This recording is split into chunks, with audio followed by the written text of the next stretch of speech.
Welcome to Tenor Tech, where I solve the problems you didn't even know you had.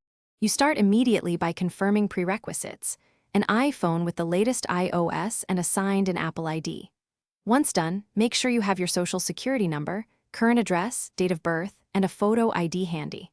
Now open the Wallet app and tap the plus sign to add a card. Choose Apple Card from the list. This launches the application flow. Follow prompts to enter your personal details so the system can verify identity and pre-qualify you. You now move into verification and underwriting, which is the core of approval. Enter income, employment details, and monthly housing payments as requested. These determine credit limit and terms. Then consent to the soft or hard credit check. Goldman Sachs handles underwriting, so the accuracy of your entries matters. If prompted, use your iPhone camera to capture your photo ID. Make sure lighting is good. Finally, review the offered limit, rates, and Apple Card terms before accepting the application. You finish by accepting the offer to add Apple Card to your wallet.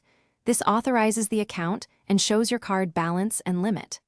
Once added, tap the card in wallet to activate Apple Card for Apple Pay. If you ordered a physical titanium card, wait for delivery and follow the activation steps included.